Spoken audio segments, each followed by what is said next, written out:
పరిశుద్ధమైన నామానికి మహిమ కలుగును గాక. అందరికీ వందనాలు.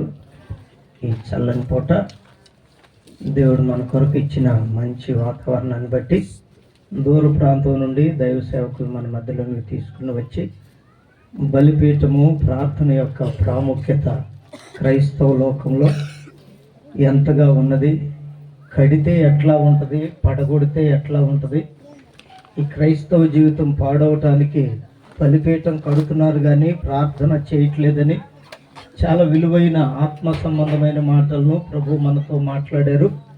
ఈ యొక్క దినమందు మీరు వచ్చినటువంటి మీరంతా కూడా కట్టబడటానికి వచ్చిన వాళ్ళు. ఆమె పలకరే గట్టిగా ఆమె. దేనికి పంపబడ్డాం? వెనపట్ల దేనికి వచ్చాం మనం అందరం? మీ ఇల్లు మీరు కట్టాలి. అందుకనే పరిశుద్ధుడైన పౌలు గారు తన సంఘానికి రాస్తూ సంఘంలో ఉండేవారు పడగొట్టబడటానికి కారణం ఏమిటో ఒక మాట చెప్పాడు. చదువుతారా? 6వ అధ్యాయం రోమపత్రిక 13వ వాక్యం త్వరగా. రోమిల్కి రాసిన పత్రిక 6వ అధ్యాయం 13వ మాట.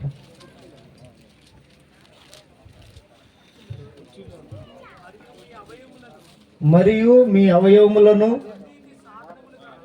దుర్నీతికి సాధనములుగా పాపమునకు అప్పగింపకుడి. అయితే మృతులలో నుండి సజీవులమనుకొని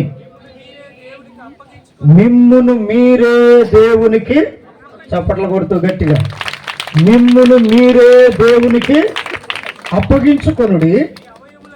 మీ అవయవములను నీతికి సాధనములుగా దేవునికి అప్పగించుడి. ఆమె చెబుదాం గట్టిగా ఆమె.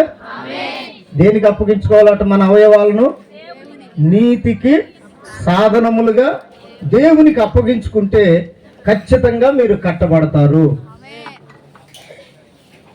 సంఘం కట్టబడటానికి, మనం కట్టబడటానికి మన అవయవాలే కారణమని దేవుని వాక్యం తెలియపరుస్తుంది. కనుక పూర్వ దినాల్లో బలిపీఠం కట్టిన వారంతా కూడా వారు కష్టపడ్డారు. ప్రార్థన చేసిన వారంతా కూడా వారు శరీరము నలగగొట్టబడింది. ఎన్నోసార్లు ఆపదలు, నిందలు, అవమానాలు వీటన్నిటి మధ్యలో వెళ్ళటాన్ని బట్టి వారు కట్టబడ్డారు. వారిని బట్టి అనేకులు కట్టబడ్డారు. ఆమేన్. ఈ మధ్యాహ్నపు వేళ కట్టబడటానికి వచ్చిన దేవుని బిడ్డలారా, ఇప్పటికి చాలా పడగొట్టబడి ఉన్నాయి. అవన్నీ మన ద్వారానే దేవుడు కడతానని చెప్పాడు. ఇష్టం కలిగిన వాళ్ళు ఆమెనని పలకండి. ఆమెనని టెంట్ కింద చెప్పి వెళ్ళిపోవటం కాదు. ఇంటికి వెళ్ళిపోయిన తర్వాత ఏం చేయాలి? నిజమా? టీవీ స్విచ్ ఆన్ చేయాలని చెప్తారేమనుకున్నా. కనుక మీరు ఇంటికి వెళ్ళిన తర్వాత పడిపోయిన జీవితం, పడిపోయిన బ్రతుకు, పడిపోయిన పరిస్థితులన్నీ కూడా యేసు నామములో కట్టబడునుగాక. ఆ విధంగా మనలందరినీ దేవుడు నిలబెట్టునుగాక. ఇంకొక నెలలో క్రొత్త సంవత్సరంలో ప్రవేశించబోతున్నాం. క్రొత్త సంవత్సరంలో నీవు కట్టిన బలిపీఠం ద్వారా, నువ్వు చేసిన ప్రార్థన ద్వారా ఎంతమంది నూతన సంవత్సర ఆరాధనకు వస్తారో, లేకపోతే ఎన్ని ఆత్మలు దేవుని మందిరానికి నువ్వు నడిపిస్తావో అది నీ మీదే ఆధారపడి ఉంది. మీ అవయవాలు అలసటకి, అపవిత్రతకి, లోక సంబంధమైన వాటికి అప్పగించకుండా దేవునికి అప్పగించుకొని నీతికి సాధనములుగా నిలుచునుగాక.